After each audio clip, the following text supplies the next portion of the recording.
আজকে যেটা দেখি সেটা কি, মান্না এবং জীবন খাদ্য দুটোর মধ্যে মিল কি আছে এবং অমিল কি আছে সেটা আজকে আমরা আলোচনা করব, সেটা আমরা দেখব। প্রথম যেটা আছে সেটা হচ্ছে এইরকমভাবে, মান্না এবং এই জীবন রুটি দুটোই স্বর্গ থেকে এসেছে। এই কথাটা মানে হচ্ছে দুটোই স্বর্গ থেকে এসেছে, মানে হচ্ছে এই দুটোই যে কাজ আছে এটা হচ্ছে ঈশ্বরের কাজ আছে। তার মানে মান্না যেটা পড়েছিল ওটা কোথা থেকে পড়েছিল, ওটা ঈশ্বরের কাছ থেকে পড়েছিল। আর প্রভু যিশু যে বলছেন আমি জীবন খাদ্য, ওটা হচ্ছে স্বর্গ থেকে নেমে এসে। তার মানে দুটোই হচ্ছে দ্য অ্যাক্ট অফ গড, ঈশ্বরের দুটোই কাজ আছে। এই কথা বলার মানে হচ্ছে এই, সেটা হচ্ছে মান্না কেন এসেছিল, সেটা হচ্ছে আমাদের জাগতিক খিদে মেটানোর জন্য। আর প্রভু যিশু কেন এসেছেন, আমাদের আত্মিক খিদে মেটানোর জন্য। তার মানে হচ্ছে এখানে প্রভু যিশুর কথা অনুযায়ী সেটা হচ্ছে আমাদের জাগতিক খাদ্য এবং আমাদের আত্মিক খাদ্য এক জায়গা থেকে আসে, সেটাকে সে হচ্ছে ঈশ্বর থেকে আসে। এই কথা বলাটা মানেটা কি, এই কথা বলার মানে হচ্ছে এই, আমি যখন দেখুন গ্রামে প্রচার করি বা গ্রামে যখন আমরা প্রভুর কাজ করি, গ্রামে প্রচার করা খুব সহজ আছে এবং মানুষ খুব সহজে সেটাকে গ্রহণ করে না। তার কারণটা কি, তার কারণ গ্রামের অধিকাংশ মানুষ তার খুব দরিদ্র আছে। আর দরিদ্র মানুষের কাছে যারা দেখবেন অভাবের মধ্যে আছে, কষ্টের মধ্যে আছে, দরিদ্রতার মধ্যে আছে, তাদেরকে যখন আমরা প্রভু যিশুর কথা বলি তারা খুব তাড়াতাড়ি ওটাকে গ্রহণ করে নেয়। কিন্তু ওই কথাই যদি আমি কোনো ধনী মানুষের কাছে গিয়ে বলি, যদি তাদের কাছে আমি এখন ধরুন যারা আমাদের দেশ সব থেকে বড় ধনী মানুষ আছে তাদের কাছে গিয়ে যদি যিশুর কথা বলা হয়, তারা কত তাড়াতাড়ি গ্রহণ করবে, তারা গ্রহণ করবে না। তার কারণটা কি, তার কারণ হচ্ছে প্রভু যিশুর বা ঈশ্বরের যে তাদের জীবনে প্রয়োজন আছে, প্রয়োজনটি তারা অনুভব করে না। তার কারণটা কি, তার কারণ যারা যেটাই চাইছে সেটা তারা করতে পারছে অর্থের বলে। তার মানে আমরা যেটা করি সেটা হচ্ছে আমাদের সকাল থেকে রাত পর্যন্ত আমরা যেটা করি সেটা হচ্ছে আমরা ভাবি বোধহয় আমাদের অর্থ বলে আমাদের ক্ষমতা আমরা করতে পারছি। এখানে যে কথাটা মানে হচ্ছে এই যে আমাদের জাগতিক খাদ্য এবং আমাদের আত্মিক খাদ্য দুটো একই জায়গা থেকে আসে। তার মানে হচ্ছে আপনার প্লেটে যে খাবারটা আছে সেটা হতে পারে মাটন, সেটা হতে পারে চিকেন, সেটা হতে পারে পান্তা ভাত, যা কিছুই আছে না কেন, ওই খাবারটা আসলে আপনার ক্ষমতার গুণে টেবিলের ওপরে নেই। বুঝতে পারছেন আমি কি বলতে চাইছি? আমার পকেটে পয়সা আছে বলে আমি ইলিশ মাছ কিনেছি সেটা একেবারে নয়, বা আমার পকেটে পয়সা নেই বলে আমি পান্তা ভাত খাচ্ছি সেটা একেবারেই না। ব্যাপারটা হচ্ছে আমার প্লেটে যেটা রাখা আছে ওটা আমাকে ঈশ্বর দিয়েছেন। আর এটা হচ্ছে প্রভু যিশুর কথা। আর সেটা কি, প্রভু যিশু একটা কথা বলেছিলেন, সেটা হচ্ছে আমি আজকে সকালবেলা পড়েছি না, তোমরা চিন্তা করো না, পাখিদের দিকে তাকিয়ে দেখো, তারা বনেও না, কাটেও না, গোলা গোলা সঞ্চয় করেন। এখন ওই পাখিটাকে কি যদি আপনি জিজ্ঞাসা করেন যে তুমি কি জানো হে পাখি যে তোমাকে আজকে সকাল থেকে খাবারটা কে দিয়েছে, পাখি বলবে আরে আমি সকাল থেকে মুড়ে মুড়ে খাবার খুঁজেছি তারপরে আমি খাবার খেয়েছি, ঈশ্বর আমাকে দেয়নি। আমাদের ক্ষেত্রে একই চিন্তাধারা। সেটা কি, যখন আমরা প্লেটে ভালো খাবার পাচ্ছি আমরা মনে ভাবি কি ওই খাবারটা আমি আমার নিজের অর্থ বলে নিজের ক্ষমতা ওটা আমি কিনতে পেরেছি। গত শুক্রবার আমাদের বাড়িতে একটা ছোট্ট মেয়ে এসেছিল, তাকে কাউন্সিলিং করার দরকার ছিল। তো তাকে আমি জিজ্ঞাসা করলাম, ক্লাস 7-এর মেয়ে, তাকে আমি জিজ্ঞাসা করলাম যে তোমার মায়ের সঙ্গে কীরকম সম্পর্ক, বলছে ভালো সম্পর্ক, কিন্তু মা সবসময় খিটখিট করে আমাকে। আমি বললাম কেন খিটখিট করে, কেন কী নিয়ে, তুমি কাজ বাজ ঠিক করে করো না? বলছে না না, আমাকে কাজ করতে হয় না, কিন্তু অন্য ব্যাপার। আমি কী ব্যাপারে? বলছে আমি খাই না। কেন খাও না কেন?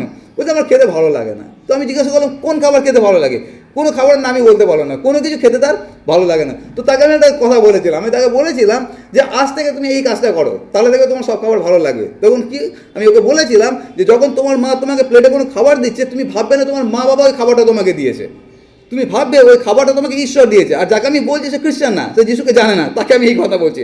তো আমি তাকে বললাম যে যখন তোমার প্লেটে কোনো খাবার আছে যেটা তো তোমার পছন্দ না, তোমার তো ভালো লাগছে না, কিন্তু একটা জিনিস মাথায় রাখো যে ওই খাবারটা তোমাকে ঈশ্বর দিয়েছে। তার কারণ হচ্ছে এই পৃথিবীতে অনেক মানুষ আছে এখনো পর্যন্ত তারা 3 বেলা ভালো মতো খেতে পায় না, অথচ আমরা খেতে পাচ্ছি, আমাদের কত পছন্দ, কত আমাদের কি বলবো ওটা পছন্দ আছে না, এইটা খাবো না তো ওইটা খাবো। তার কারণটা কি, তার কারণ আমরা বেশি পাচ্ছি বলে আমাদের আজকে এই জায়গাটা হচ্ছে। যদি আমাদের এক সপ্তাহ না খেতে দেওয়া হয় আর তারপরে দেখুন শুকনো রুটিও আমাদের মুখে অমৃত মনে হবে।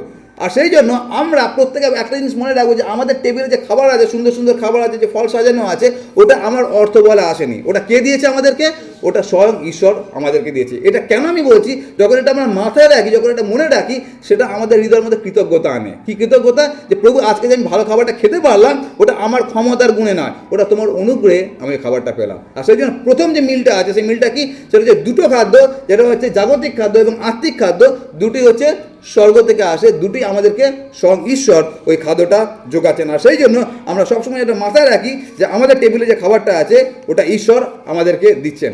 দ্বিতীয় আমরা যেটা দেখবো সেটা হচ্ছে এইরকমভাবে দুটোই খাবার যে দেওয়া হয়েছিল, একদিকে মান্না আর একদিকে হচ্ছে জীবন খাদ্য, দুটোই খাবার দেওয়া হয়েছিল একটা সংকটকে জয় করার জন্য। সংকটকে জয় করার জন্য মানে কি, আপনারা যদি যাত্রা পুস্তক 16 অধ্যায় দেখেন, কী লেখা আছে যাত্রা পুস্তক 16 অধ্যায়, কেউ জানেন? 16 অধ্যায় মান্নার বিষয় লেখা আছে। তো যাত্রা পুস্তক 16 অধ্যায় লেখা আছে যে যখন ওরা ইসরায়েল জাতি যখন বেরোলো ওখান থেকে, আর বেরোনোর পর যে ঘটনাটা করলো, তারা মারাতে গেল, আর মারাতে গিয়ে তারা জলের জন্য, তিক্ত জলের জন্য তারা বচসা করলো। আমরা কিছুদিন আগে গিয়েছিলাম সায়েন্স সিটিতে, আমাদের মণ্ডলীর কয়েকজন মিলে, টোটাল আমরা 14 জন মিলে, আমাদের পরিবার 14 জন মিলে আমরা সায়েন্স সিটিতে গিয়েছিলাম। তো যখন সায়েন্স সিটিতে আমরা যাবো, আমাদের ওই পরিকল্পনা যখন হচ্ছে, পরিকল্পনার মেন যেটা কেন্দ্রবিন্দু ছিল সেটা ছিল খাবার। তার কারণটা কি, 14 জন মিলে যাচ্ছে, সায়েন্স সিটিতে যদি ওখানে কিছু কিনে খেতে হয় অনেক টাকা খরচ হবে, আর তারপরে বাইরে ঠিকমতো খাবার পাবো কিনা সেটা নিয়ে একটা চিন্তা ছিল। তো সেই জন্য আমাদের প্রধান যেটা কেন্দ্রবিন্দু ছিল আলোচনা, সেটা কি খাদ্য। তারপরে আমরা কী করলাম, আলোচনা করলাম যে আমার খাবার তৈরি করে নিয়ে যাব, আর তারপরে খাবার তৈরি করা হলো। আর এতজনের জন্য, 14 জনের জন্য চিকেন বানানো হয়েছে, রুটি নেওয়া হয়েছে, ছোটো ছোটো কিছু আপেল কেনা হয়েছে, কলা কেনা হয়েছে, আর খাবার ক্যারি করা হয়েছে। সকালবেলা বাড়ি থেকে বেরোনো হয়েছে, আর তারপরে সারাদিন ওই খাবারগুলোকে হাতে করে বহন করতে হয়েছে। এবারে ভাবুন, অতটা চিকেন, অতটা রুটি বহন করতে কী অবস্থাটা, না আমাকে অনেকটা বহন করতে হয়েছিল। আমি যখন নিয়েছিলাম ব্যাগটা দেখলাম অনেক ভারী, অথচ ওই ব্যাগ নিয়ে তারা কত দূর থেকে সায়েন্স সিটিতে এসছে। আর তারপরে সায়েন্স সিটিতে আমরা যখন খেতে বসছি তখন প্রায় 1:30-2 বাজে। তার মানে সকাল থেকে 1:30-2 পর্যন্ত ওটাকে আমাদের হাতে করে বহন করতে হয়েছে। আর তারপরে আমরা খেতে বসলাম, যখন খেতে বসলাম 10 থেকে 15 মিনিট সব গায়েব। আর যে রান্না করেছে সেগুলো, আরে দাদা খাবারগুলো গেল কোথায়? সকাল থেকে ক্যারি করছি, এত কষ্ট, আর বসলাম 10 মিনিটের মধ্যে সব শেষ হয়ে গেল। 14 জনের খাবার আমরা 14 জন মিলে ক্যারি করছি, তাতেও আমাদের কষ্ট লাগছিল, আর 10 মিনিটের মধ্যে খাবার শেষ। যখন ইসরায়েল যদি বেরিয়েছে, পুরুষের সংখ্যা ছিল শুধুমাত্র 6 লক্ষ, যদি বিবাহিত এবং বাচ্চা কাচ্চা ধরি সব মিলে মোটামুটি 20 লক্ষ। 20 লক্ষ মানুষকে যদি আপনাকে বলে একদিনের জন্য খাবার দিতে, আমরা পারবো এখানে? তো 20 লক্ষ লোকের খাবার কোথা থেকে আসতে পারে? আর সেই জন্য তাদের জীবনে যেটা সব থেকে বড় যে সংকটটা এসেছিলো, ক্রাইসিসটা এসেছিলো, সেটা কি? সেটা হচ্ছে খাদ্যের অভাব। প্রথমত জলের অভাব ছিল মারাতে, জলটা হয়ে গেল ফ্রিতে। তারপরে যেটা সংকট ছিল, সেটা হচ্ছে সব থেকে বড় সংকট, সেটা কি? খাদ্যের অভাব। আর তারপরে মসিকে এবং ঈশ্বরের বিরুদ্ধে বচসা করা হলো। এখন এই 6 লক্ষ লোকের খাবার কোথা থেকে আসবে? আর এরকম একটা সংকট, এখন মোশে বুঝতে পারছে না যে এত লোকের খাবার কোথা থেকে দেবে। তার কারণ পৃথিবীতে এমন কোনো রেস্টুরেন্ট নেই যে 20 লক্ষ লোককে একবারে খাবার দিতে পারে। আর তারপরে মোশে ঈশ্বরের কাছে গেলেন, ঈশ্বর সঙ্গে সঙ্গে তার সমাধান করে দিলেন। কী সমাধান? সেটা হচ্ছে ওপর থেকে মানা দিয়ে দিলেন। আমরা যদি কল্পনা করি যে এটা কোনো ছেলে খেলার গল্প না, বাচ্চা বলানো গল্প না, এটা বাস্তব হচ্ছে যে মানুষ 6 লক্ষ লোক বা 20 লক্ষ লোক একটা সংকটের মধ্যে পড়েছে, জাগতিক সংকট। আর সেই জাগতিক সংকটটাকে অতিক্রম করার জন্য ঈশ্বর সঙ্গে সঙ্গে একটা সমাধান করে দিলেন, সেটা কি? মানা দিয়ে দিলেন। আমাদের জীবনে যা কিছু সংকট আছে, প্রত্যেকটা সংকট ঈশ্বর আমাদেরকে সাহায্য করতে পারেন ওখান থেকে উত্তীর্ণ হওয়ার জন্য। কিন্তু যেটা দরকার আছে সেটা হচ্ছে আমরা ঈশ্বরের কাছে ওই সংকট সমাধানের জন্য যাচ্ছি কিনা। তো আমাদের জাগতিক সংকট পূরণ ঈশ্বর করেন। তো মান্না কেন দেওয়া হয়েছিল? যাতে তাদের যে জাগতিক সংকটটা ছিল, ওই সংকটটাকে যেন তারা অতিক্রম করতে পারে। একই রকমভাবে প্রভু যীশু যখন বলছেন আমি সেই জীবন খাদ্য যা স্বর্গ থেকে নেমে এসেছে, কেন নেমে এসছে? আর একটা সংকটকে ওভারকাম করার জন্য। সেই সংকটটা কি? সেটা হচ্ছে আত্মিক সংকট। কিন্তু ব্যাপারটা হচ্ছে, এই যে আত্মিক সংকট বলে একটা জিনিস আছে, আমরা কতজন বুঝি? আমরা যদি পৃথিবী থেকে তাকিয়ে দেখি, চারিদিকে যা কিছু ঘটনা ঘটছে, কেন ঘটছে? যা কিছু খুন হচ্ছে, মারামারি হচ্ছে, রেপ হচ্ছে, শ্লীলতাহানি, যা কিছু হচ্ছে, কেন হচ্ছে? তার পিছনে একটা কারণ হচ্ছে, সেটা কি? আত্মিক সংকট। মানুষের কোথাও না কোথাও একটা আত্মিকতার অভাব হয়েছে। তার কারণ প্রথম হচ্ছে, মানুষ বুঝতেই পারছে না যে আত্মিক সংকট বলে একটা কিছু জিনিস হয়। আর ওটা হচ্ছে ইসরায়েল জাতির জীবনে যদি আমরা দেখি, ইসরায়েল জাতি 40 বছর ধরে বিভিন্ন সময় ঈশ্বরের কাছে গেছে, মোশির কাছে বচসা করেছে। কেন? জাগতিক সংকটের জন্য। আমরা একবারও দেখতে পারি না যে ইসরায়েল জাতি কখনো ঈশ্বরের কাছে গেছে আর্থিক সংকটের জন্য। আর ওটা হচ্ছে আমাদের প্রত্যেকের জন্য বাস্তব, এমনকি জগতের জন্য সেটা বাস্তব আছে। জগতের প্রত্যেকটা মানুষ দেখবেন, অনেক মানুষ হয়েছে তারা আর্থিক সংকট উপলব্ধি করতে পারে, কিন্তু আর্থিক সংকটটা কে মেটাতে পারে এটা লোকে জানে না। যেটা আমি আগে করতাম না, ছোটোবেলা থেকে যেটা আমি করতাম, মূর্তি তৈরি করতাম, আরও অনেক কিছু পুজো টুজো করতাম। কেন করতাম? তার কারণ আর্থিক তৃপ্তির জন্য, আমাদের আধ্যাত্মিক যে বিষয়টা আছে ওটাকে পরিতৃপ্তি করার জন্য। তার মানে আমরা যেটা প্রথম কথা, আমরা এই সংকটটাকে উপলব্ধি করতে পারছি না যে আমাদের জীবনে একটা সংকট আছে। আর দ্বিতীয়, যদি সংকটটাকে উপলব্ধি করছিও, অধিকাংশ মানুষ তারা ভুল পথে চালিত হচ্ছে। আর সেই জন্য দ্বিতীয় যে পয়েন্টটা আছে সেটা কি? সেটা হচ্ছে এই দুটো খাদ্যই দেওয়া হয়েছিল। কেন দেওয়া হয়েছিল? যেন এই সংকটটাকে যেন আমরা মেটাতে পারি। কিছুদিন আগে আমার যে ভাইপো আছে, আমার ভাইপো আমার খুব ক্লোজ, আমার ছোটো ভাইপো আইজাক যতটা আমার ক্লোজ, আইজাক যেরকম আমার নিজের ছেলে, তো আমার ভাইপো হচ্ছে আমার নিজের ছেলের মতো। তো আমাকে হঠাৎ আমার ভাইপো ফোন করলো, আর ফোন করে বললো কাকু একটা এমার্জেন্সি আছে, তোমার সঙ্গে কথা বলা যাবে? আমি বললাম বল। তো বললো আমার একটা বন্ধুর খুব শরীর খারাপ হয়েছে, তো তোমার কাছে আমি ওকে নিয়ে যাবো, ও নাহলে সুস্থ হবে না। তখন আমি ওকে বললাম ঠিক আছে, কী ব্যাপারটা একটু বল। তো আমাকে ব্যাপারটা বললো, মন দিয়ে শুনবেন। ব্যাপারটা হচ্ছে আমাদের পাড়ায় কিছুদিন আগে একটা ইয়াং ছেলে মারা গেছে, তার বয়স ওই 17 থেকে 20-র মধ্যে। কেন মারা গেছে? তার কারণ অতিরিক্ত নেশা করে নিয়েছে, সে মারা গেছে। এবার এরকম একটা ছেলে যখন মারা গেছে, তখন আমার ভাইপো এবং তার 2 বন্ধু, এরা 3 বন্ধু, এরাও ওই ছেলেটাকে দেখতে গিয়েছিল। আর যে মারা গেছে সে হচ্ছে এদেরই বন্ধু বান্ধব। আর যখন দেখতে গিয়ে সব ঠিকঠাক ছিল, তাকে দেখতে গেছে, আর তারপরে তাকে নিয়ে চলে যাওয়া হয়েছে।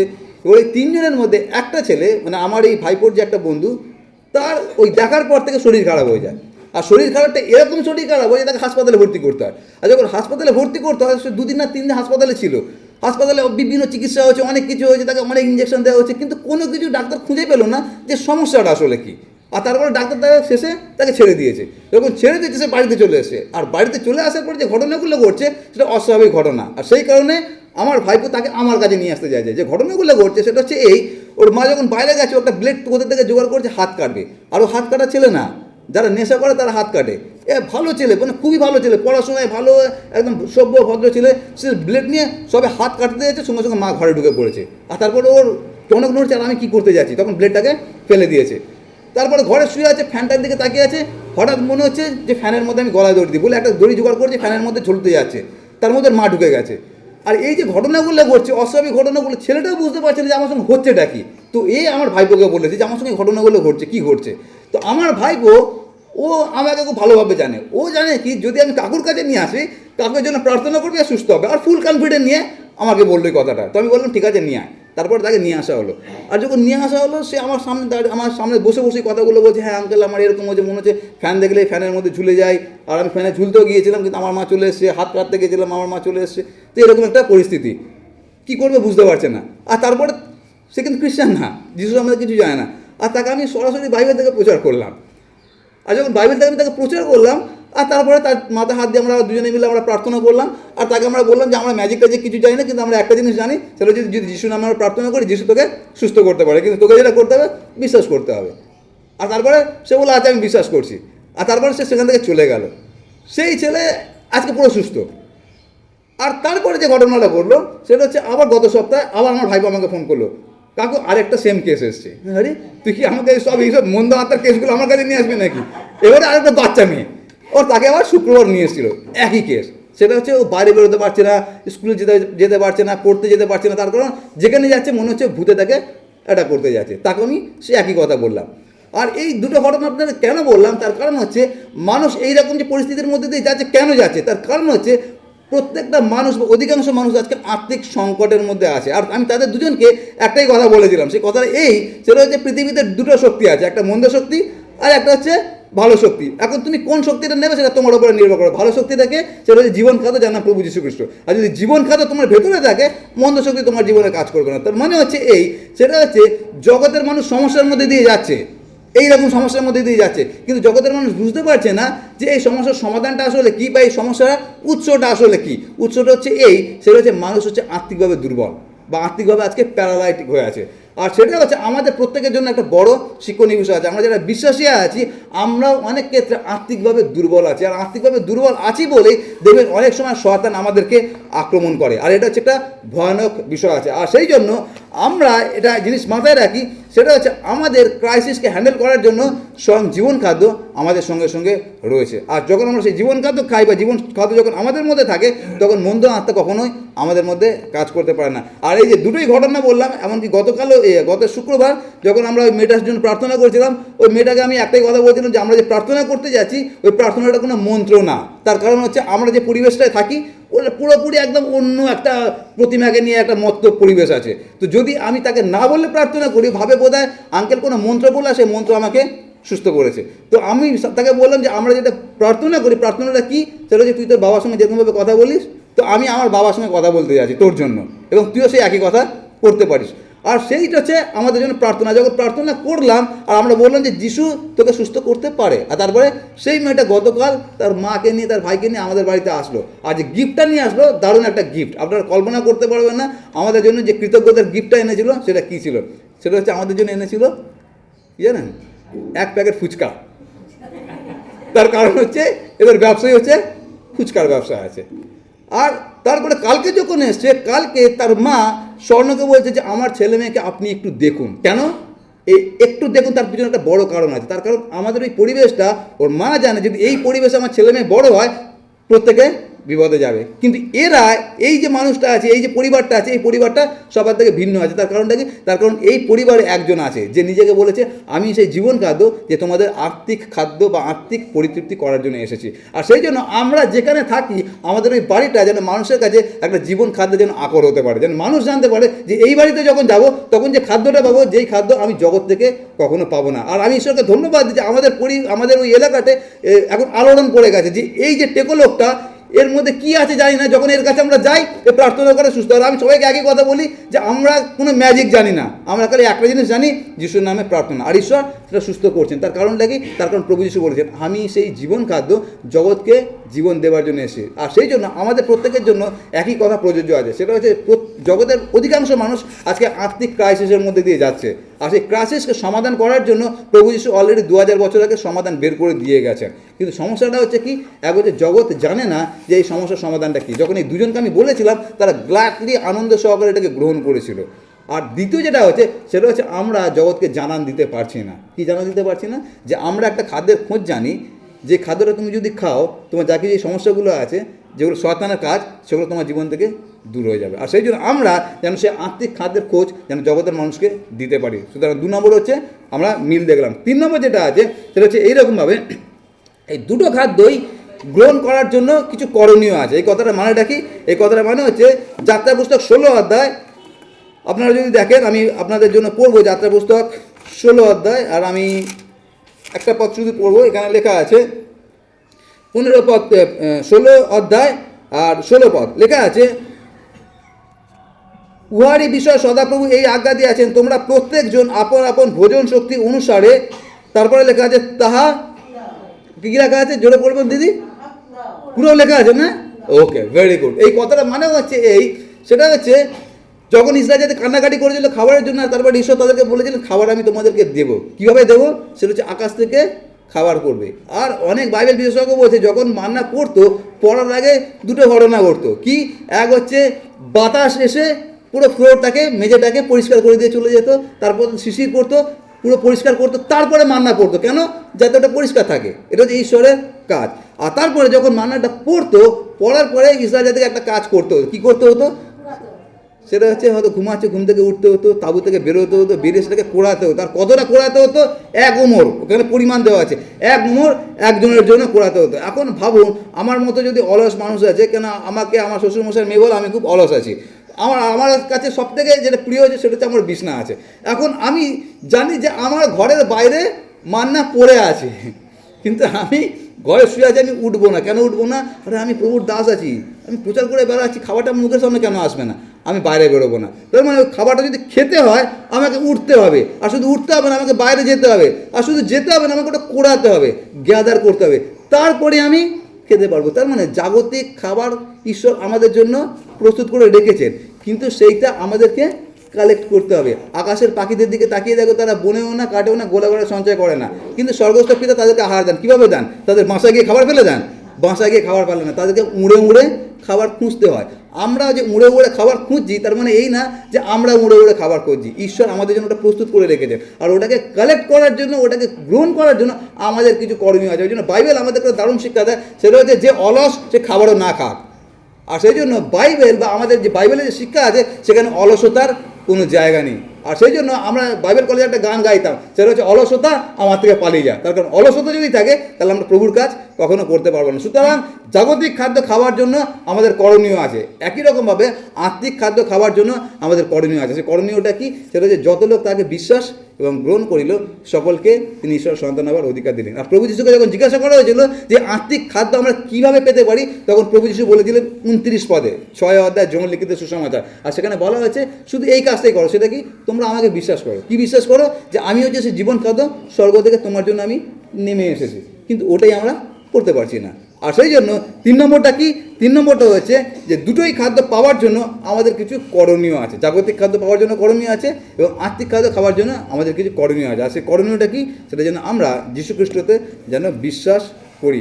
আর 4 নম্বর যে মিলটা আছে, 4 নম্বর মিলটা হচ্ছে এইরকম, সেটা হচ্ছে এই দুটো খাদ্যই হচ্ছে একটা রহস্য। এই কথাটার মানেটা কি? এই কথাটা মানে বোঝার জন্য আমাদেরকে যাত্রা পুস্তক খুলতে হবে। আর আমরা যাত্রা পুস্তক খুলব 16 অধ্যায় 15 পদ। কোনো একজন পড়বেন যাত্রা পুস্তক 16 অধ্যায় 15 পদ। কী লেখা আছে?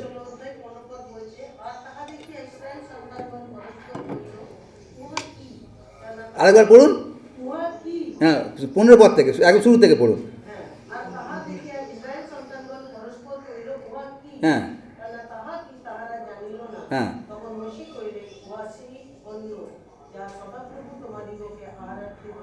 ওকে, তার মানে এখানে মানা বলে কিছু লেখা নেই।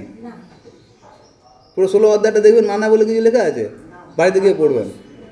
মাল্লা বলে এখানে কিছু লেখা নেই। এর পিছনে কারণটা হচ্ছে এই, সেটা হচ্ছে আমরা যেটাকে মান্না বলছি, প্রতিদিনের মান্না আমরা করি না, ডেলি ব্রেড, এই যে মান্না, এই মান্না আসলে এটা কোনো খাদ্যের নাম না। আমাদের যদি এখনকার খাদ্যের যদি নাম আমরা বলি, সব থেকে যেটা কমন নাম আছে বিরিয়ানি আছে, ফ্রাইড রাইস আছে, চিলি চিকেন আছে, আরও কত কিছু আছে না, খাবার নাম আছে, পাবদা, কী বলে, না না না, ওই ইলিশ মাছে কী বলে না, পাতুরি, পাতুরি আছে, খাবারের কত নাম আছে। তো মান্না কোনো খাবারের নাম না, মান্না হচ্ছে একটা ইব্রিয় শব্দ, হিব্রু একটা ওয়ার্ড আছে। মান্না কথার মানেটা কি, বাংলা যেটাকে আমরা বলছি এটা কি, এই যে এটা কি, এটাকে যদি আমি হিব্রু ভাষায় বলি মান্না, মান্না মানে কি, এটা কি, বুঝতে পারছেন আমি কী বলতে চাইছি? তার কারণটা কি? তার কারণ ওরা যখন দেখলো সকালবেলা পড়ে আছে, ওরা ভাবছে এটা কি। তার কারণ হচ্ছে এটা এমন একটা জিনিস এর আগে কোনো দিন দেখেনি যে এটা কোনো গাছের মধ্যে ফলেছে। আপনারা দেখেছেন মান্না কখনো কোনো গাছে হয়েছে? মান্নার গাছ আমরা কেউ দেখেছি? তার কারণ মান্না কোন গাছে হলো, প্রথম কথা। আর যদি গাছে হলো না, যদি গাছে হলো না, তাহলে কোন ফ্যাক্টরিতে হলো? তার কারণ কেউ না কেউ তো তৈরি করেছে, না ওটা ফ্যাক্টরিতে তৈরি হয়েছে, না ওটা গাছে তৈরি হয়েছে। কিন্তু ওরা যখন দেখছে এমন একটা জিনিস, না তো ওরা কোনো ফ্যাক্টরিতে দেখেছে, না ওরা কোনো গাছে দেখেছে, আর ওই জন্য ওরা কৌতূহলবশত তারা বলেছিল এটা কি। আর এটা কি হিব্রু ভাষায় সেটা হচ্ছে মান্না, মান্না মানে মান্না মান্না মানে কি, এটা কি, এটা কি, এটা কি।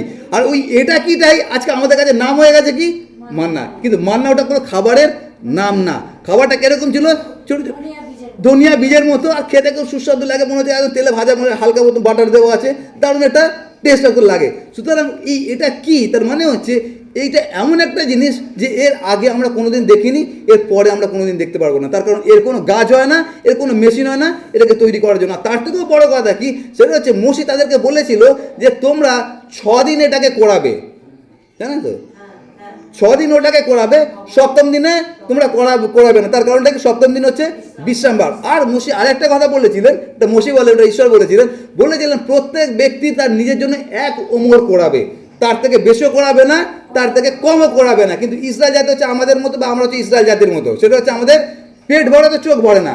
অনেকে কি করেছিল, 1 ওমরের বেশি তারা সংগ্রহ করেছিল। আর যারা অধিক সংগ্রহ করেছিল, একটা ঘটনা ঘটেছিল, আমরা সবাই জানি কি ঘটনা ঘটেছিল। আর পড়তে যাওয়ার কারণ কি ছিল, তখনকার দিনে ফ্রিজ ছিল না। যদি ফ্রিজ থাকতো, ফ্রিজে ঢুকিয়ে দিলে তাহলে তো পচতো না জিনিসটা, তাই তো।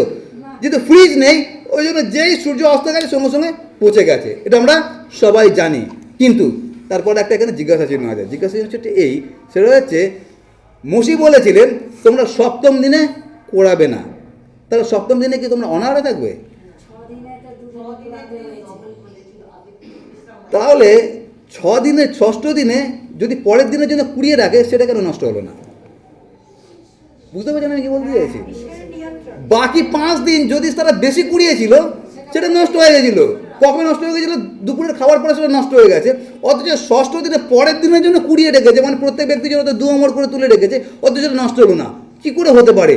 সেই জন্য এটার নাম উহা কি আশ্চর্য ব্যাপার। এটা কী করে হতে পারে জিনিসটা? কোনো ফ্রিজ নেই, কিছু নেই, একদিন থেকে গেল, পরের দিন তারা সেটাকে খেয়ে নিল। আর এটা হচ্ছে সবথেকে বড় একটা রহস্য, যে মান্নাটা আসলে ছিলটা কি। আর এখনও পর্যন্ত আমাদের কাছে পুরোপুরি উত্তর নেই যে মান্নাটা আসলে জিনিসটা আসলে কোথা থেকে কী। কিন্তু আমরা একটা জিনিস জানি, প্রথম পয়েন্ট, সেটা কি, দুটোই স্বর্গ থেকে এসে ঈশ্বর ওটা আমাদেরকে দিয়েছেন। অন্যদিকে যদি আমরা বলি, সেটা হচ্ছে আমাদের যে জীবন্ত খাদ্য, এটা হচ্ছে আমাদের কাছে একটা সবথেকে বড় রহস্য, যেটা আমি গত সপ্তাহে আপনাদের কাছে প্রচার করেছিলাম। আর সেটা নেওয়া হয়েছে ইফিসীয়, আমি বলেছিলাম, আপনাদের কাছে মনে আছে হয়তো, আমি বলেছিলাম কি, সেটা হচ্ছে জ্ঞানাতীত খ্রিস্টের প্রেম। মনে আছে? আমি বলেছিলাম জ্ঞানাতীত খ্রিস্টের প্রেম। তার মানে খ্রিস্টের প্রেমটা এরকম প্রেম আছে, ওটা 3 অধ্যায় 19 পদে লেখা আছে ইফিসীয়, যে খ্রিস্টের প্রেমকে আমরা এখনো পর্যন্ত অনেকে উপলব্ধি করতে পারছি না, যে যিশু আমাদের জন্য কীভাবে মরতে পারেন, কীভাবে তিনি কবরে যেতে পারেন, আবার কীভাবে তিনি বেঁচে উঠতে পারেন। তার মানে হচ্ছে এই যে দুটোই খাদ্যের কথা বলা হচ্ছে, এই দুটো খাদ্য এখনও পর্যন্ত আমাদের কাছে এবং জগতের কাছে এটা একটা রহস্য, এবং সেই রহস্যটা অনেকের কাছে এখনও রহস্যই থেকে গেছে। কিন্তু পৌল আমাদেরকে যে কথাটা বলেছেন, আমি গত সপ্তাহে বলেছিলাম, ওটা আবার রিপিট করছি, ইফিসীয় 3 অধ্যায় 19 পদে তিনি বলেছেন জ্ঞানাতীত খ্রিস্টের যে প্রেম, সেটা যেন আমরা জানিতে পারি। তার মানে হচ্ছে এটা আমাদের কাছে অসম্ভব নয়, আমরা জানতে পারি। কিন্তু ওই জানার জন্য যেটা দরকার আছে সেটা কী আছে, জাগতিক জ্ঞান দ্বারা আমরা ওই প্রেমকে জানতে পারবো না, বা প্রভু যিশুকে আত্মিক খাদ্য ওটা আমরা বুঝতে পারবো না। ওটা কীভাবে বুঝতে পারবো? ওটা তখনই বুঝতে পারবো যখন আত্মিক চোখ দিয়ে আমরা সেটা দেখবো। কিন্তু সমস্যাটা কী হচ্ছে, সমস্যাটা এই, সেটা হচ্ছে আমাদের যে আত্মিক একটা প্রয়োজন আছে ওটাই তো আমরা উপলব্ধি করতে পারছি না। উপলব্ধি করতে পারছি না বলে আমরা আত্মিকভাবে এখনো পর্যন্ত দুর্বল আছি। আর সেই জন্য 4 নম্বর যে পয়েন্টটা আছে, 4 নম্বর পয়েন্টটা কি, সেটা হচ্ছে দুটোই হচ্ছে আমাদের কাছে একটা রহস্য। এটা হচ্ছে জ্ঞানের অতীত একটা বিষয় আছে যেটা আমরা এখনো পর্যন্ত উপলব্ধি করতে পারছি না। 5 নম্বর পয়েন্টটা আমরা দেখে শেষ করব। 5 নম্বর পয়েন্টটা হচ্ছে এরকমভাবে, এটা হচ্ছে একটা বৈপরীত্য আছে, সেটা হচ্ছে এরকমভাবে, মান্না যখন তারা কুড়িয়েছিল বা মান্না যখন পেয়েছিল তখন ওরা 6 দিন ধরে ওটাকে কুড়িয়েছিল। 7ম দিনে তাদেরকে বলেছিল তোমরা বিশ্রাম করবে, রেস্ট করবে, আর তারা রেস্ট করেছিল। আর 6ষ্ঠ দিনে তারা কুড়িয়ে রেখেছিল যাতে 7ম দিনে তারা খেতে পারে। তার মানে একটা দিন তাদের জন্য বিশ্রাম ছিল, আর সেই বিশ্রামটা তারা করেছিল। আর এখানে যে বৈপরীত্যটা আছে, যে পার্থক্যটা আছে, অমিলটা আছে, অমিলটা কি, সেটা হচ্ছে মান্না তোমরা 6 দিন করাবে, 7 দিন তোমরা বিশ্রাম নেবে। কিন্তু যে জীবন খাদ্য আছে, ওই জীবন খাদ্য এরকম না যে 6 দিন করাবে, 7 দিন তোমরা বিশ্রাম নেবে। বুঝতে পারছেন আমি কী বলতে চাইছি? মানে হচ্ছে এটাকে আমার এটা এরকমভাবে লেখা আছে ডেলি প্রভিশন, মানে প্রত্যেক দিনের আহার প্রত্যেক দিনের জন্য। আর ওই জন্য প্রভু যিশু বলেছে, আজকে আমি যেটা পড়েছি, দিনের কষ্ট দিনের জন্যই যথেষ্ট। তোমরা পাখিদের দিকে তাকিয়ে যাবে, তারা বনেও না, কাটেও না, গলা গলা সঞ্চয় করে। তার মানে আমাদের জাগতিক খাদ্য প্রত্যেক দিনের জন্য যতটা দরকার আছে ঈশ্বর আমাদেরকে ততটা দিয়েছেন। কিন্তু তার মধ্যে একটা ঈশ্বর বিধান দিয়েছে, সেটা কি, সেটা হচ্ছে তোমরা একটা দিন ফাঁকা রাখবে, ওই দিন কোনো কাজ করবে না। কেন কাজ করবে না?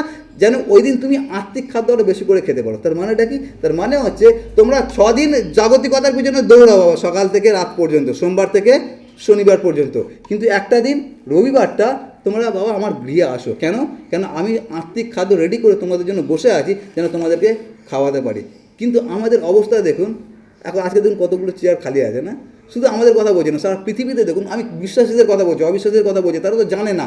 আমরা জানি যে প্রভু যিশু বলেছেন আমি জীবন খাদ্য, কিন্তু তা সত্ত্বেও আমরা কতজন উপলব্ধি করতে পারছি? আমরা যেটা করছি সেটা হচ্ছে আমরা জাগতিক খাদ্য থেকে ঈশ্বর বিশ্রাম নিতে বলেছেন, কিন্তু আমরা আত্মিক খাদ্য থেকে আজকে বিশ্রাম নিচ্ছি। আর ওই জন্য আমি এরকমভাবে বলি, সেটা হচ্ছে দেখবেন যখন আমাদেরকে উপবাস প্রার্থনা করতে বলা হয় না, যখন উপবাস প্রার্থনা করতে বলে, অনেকে উপবাস প্রার্থনা করতে পারে না সারাদিন। কেন? অনেকে দেখবেন মাথা ঘোরে, অনেকের শরীর কাঁপে, অনেকে করতে পারে না। কিন্তু আমাদেরকে যদি আত্মিক উপবাস করতে বলা হয়, তাহলে ব্যাপারটা কীরকম হয়? আত্মিক উপবাস মানে আত্মিক খাদ্যের উপবাস, জাগতিক খাদ্যের উপবাস নয়।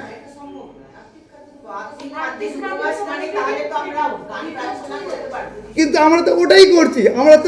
আমরা যদি জাগতিক খাদ্যের উপবাস করতে বলা হলে আমাদের মাথা ঘোরে, কিন্তু যদি আত্মিক খাদ্যের উপবাস করতে বলা হয়, প্রচুর মানুষ আছে বছরের পর বছর, এমনকি সারা জীবন ধরে তারা আত্মিক খাদ্যের উপবাস করে বসে আছে।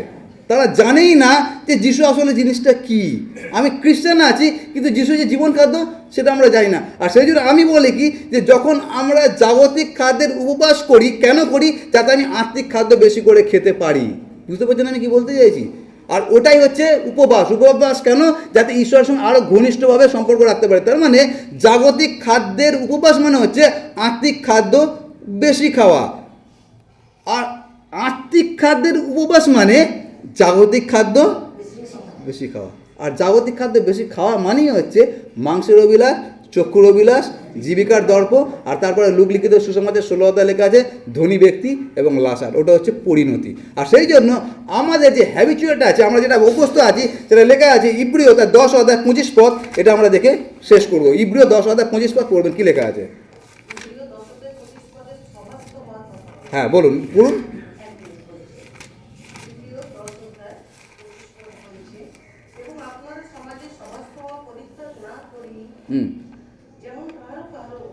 হ্যাঁ, ওখানে লেখা আছে না, কারো কারো অভ্যাস আছে। কী অভ্যাস আছে? সবাস্ত না হওয়া। আর এটা কবে? এটা প্রথম সেঞ্চুরির কথা বলা হচ্ছে। তখনই মানুষ সবাস্ত হওয়াকে অলরেডি উপেক্ষা করতে শুরু করে দিয়েছে।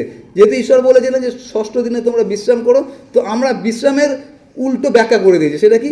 আমরা জাগতিক খাবার থেকে বিশ্রাম নিচ্ছি না, আমরা আত্মিক খাবার থেকে বিশ্রাম নিচ্ছি। আর এই আত্মিক খাবার থেকে বিশ্রাম নেওয়া মানে হচ্ছে অপুষ্টিতে ভোগা। আর আমরা আমাদের অধিকাংশ মানুষের মধ্যে দেখবেন ওই অপুষ্টিটাই রয়েছে। তার কারণটা কি? তার কারণ আমরা এই আত্মিক খাবার থেকে দিনের পর দিন আমরা উপবাস করে আছি। যখন উপবাস করে থাকি আমরা দুর্বল হয়ে যাই, আর আত্মিকভাবে যখন আমরা দুর্বল হয়ে যাই বা আত্মিকভাবে উপবাস করি, তার অনেকগুলো আমরা লক্ষণ দেখতে পারি। লক্ষণ কীভাবে দেখতে পারি? সেটা হচ্ছে, প্রথম তো দেখতে পারবেন যে আমাদের মধ্যে কোনো ঈশ্বরীয় চারিত্রিক গুণাবলী দেখা যাবে না। সকল ছোটো ছোটো ব্যাপারে আমরা খিটখিটে হয়ে যাব। আর সবথেকে বড় যে ঘটনাটা ঘটে, যেটা আমি দেখেছি, সেটা হচ্ছে যখন আমরা আর্থিকভাবে দুর্বল আছি, সেটা আমরা কীভাবে বুঝতে পারি? আমরা বুঝতে পারি যখন আমরা আমাদের আবেগকে গুরুত্ব দিচ্ছি আমাদের জীবনে। বুঝতে পারছেন আমি কি বলতে চাইছি?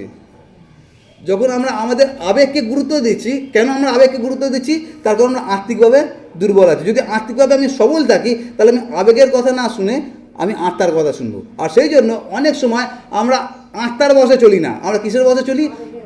আবেগের বশে চলি। আর অধিকাংশ মানুষ আমরা আবেগের বশে চলি। কিন্তু আমরা যারা বিশ্বাসে আছি, আমরা যদি আবেগের বশে চলি, তাহলে জগতের কাছে এই জীবন্ত খাদ্যের সুসমাচারটা দেবে ডাকে। আর সেই জন্য আমরা কখন আবেগের বশে চলি? যখন আমরা আর্থিকভাবে দুর্বল আছে। আর শুধু তাই না, দেখবেন আমাদের বাড়ির মধ্যে অনেক রকম সমস্যা আছে, শয়তানের কাজ আছে। শয়তান তখনই আমাদের পরিবারগুলোতে কাজ করে এবং আমাদের জীবনে কাজ করে যখন আমরা আর্থিকভাবে দুর্বল আছি। কেন আমরা আর্থিকভাবে দুর্বল আছি? তার কারণ আমরা আর্থিকভাবে উপবাস করছি। জীবন্ত রুটি আমরা চাই না, সপ্তাহের পর সপ্তাহ আমরা মণ্ডলীতে যাচ্ছি না। আর যখন আমরা একদিন যাচ্ছি না, পরের সপ্তাহ আর একটু সয়ে গেল। তার কারণটা কি? তার কারণ আর্থিক খিদেটাই তো আমরা উপলব্ধি করি না। আর যেহেতু আর্থিক খিদে উপলব্ধি করি না, ওই জন্য জীবনের পর জীবন, বছরের পর বছর আমরা আর্থিকভাবে উপবাস করে যাচ্ছি, আমরা উপলব্ধি করতে পারছি না। আর তার পরিণতি যেটা হচ্ছে, পরিণতিটা কী হচ্ছে? সেটা হচ্ছে একদম শেষে যেটা হচ্ছে, সেটা হচ্ছে যিশু একদিকে এবং আমি একদিকে, ব্যাক টু দ্য প্যাভিলিয়ন। আর ওটা হচ্ছে একটা ভয়ানক পরিণতি আমাদের প্রত্যেকের জীবনে হতে পারে। আর সেই জন্য আমি একদম মাসের শুরুর দিকে আমি প্রচার করেছিলাম কি, সেটা হচ্ছে 2024 সালে যারা 52টা সপ্তাহে এসেছি তাদের জন্য ধন্যবাদ, যেন 2025 সালেও আমরা 52টা রবিবার যেন মণ্ডলীতে আসতে পারি। কেন আসতে পারি? তার পিছনে কারণটা হচ্ছে এটাই, সেটা হচ্ছে ঈশ্বর আমাদেরকে জাগতিক খাবার থেকে বিশ্রাম নিতে বলেছেন। আত্মিক খাবার থেকে তিনি আমাদেরকে বিশ্রাম নিতে বলেননি, বরঞ্চ আত্মিক খাবার থেকে বিশ্রাম নেওয়া মানে হচ্ছে শয়তানকে আপনি সুযোগ করে দিচ্ছেন যে শয়তান আপনার জীবনে কাজ করতে পারে। আর সেই জন্য আমরা আমার 3টে পয়েন্ট আছে, আমি পরের সপ্তাহে বলবো। আমরা যেন এই 5টা পয়েন্ট অবশ্যই মনে রাখি। সেটা কি? পার্থক্যটা কি? প্রথম পার্থক্য, সাদৃশ্য কি? আমি আরেকবার রিপিট করি। প্রথম সাদৃশ্য হচ্ছে কি? দুটোই স্বর্গ থেকে এসছে, মানে জাগতিক খাবার এবং আত্মিক খাবার দুটো ঈশ্বর আমাদেরকে দিচ্ছেন, আমরা যেন তার প্রতি কৃতজ্ঞ থাকি। 2 নম্বরটা কি? 2 নম্বরটা হচ্ছে দুটি হচ্ছে ক্রাইসিসকে হ্যান্ডেল করার জন্য, সংকটকে সমাধান করার জন্য ঈশ্বর দিয়েছিলেন। আমাদের সংকট ঈশ্বর সমাধান করতে পারেন। 3 নম্বরটা আমি বলেছি, সেটা কি? সেটা হচ্ছে দুটোই পাওয়ার জন্য কিছু না কিছু করতে হবে আমাদেরকে। জাগতিক খাদ্য খাওয়ার জন্য কাজ করতে হবে এবং আত্মিক খাবার খাওয়ার জন্য যিশুকে বিশ্বাস করতে হবে। 4 নম্বর আমি বলেছিলাম কি? দুটি হচ্ছে রহস্য। এখনও পর্যন্ত আমরা জানি না যে কীভাবে মানাটা পড়লো, এখনও পর্যন্ত আমরা বুঝতে পারি না যে খ্রিস্টের এই প্রেমটা আমাদের জন্য কীভাবে এতটা গভীর। আসলে বাচ্চারা গান করে না যে খ্রিস্টের প্রেম ওপর নিচে সাইডে পিছনে এতটাই যে আমরা উপলব্ধি করতে পারি, তার মধ্যে আমরা ডুবে আছি। আর 5 নম্বরটা কি? 5 নম্বর হচ্ছে প্রত্যেক দিনের খাবার প্রত্যেক দিন আমাদের যেন, তার মানে হচ্ছে প্রত্যেক দিন যেন আমরা বাইবেল অধ্যয়ন করি, তার সঙ্গে যেন সময় কাটে। কেন? কেন কি আত্মিক খাদ্য যদি আমরা না খাই, আমরা দুর্বল হবো। আর যখন দুর্বল হবো, তখন শয়তান আমাদেরকে আক্রমণ করে। আর সেই জন্য আত্মিক খাবার থেকে কখনো বিরতি নেবেন না। জাগতিক খাবার থেকে সপ্তাহে 1 দিন কেন, সপ্তাহে 2 দিনে বিরতি নিন, কোনো অসুবিধা নেই। কেন? জাগতিক খাবারের বিরতি মানে আত্মিক খাবার বেশি খাওয়া। আর যখন আমরা সেটা করব, তখন আমরা অনন্ত জীবনের জন্য পাকাপাকিভাবে দাঁড়িয়ে থাকতে পারবো। আসলে আমরা প্রার্থনা করি।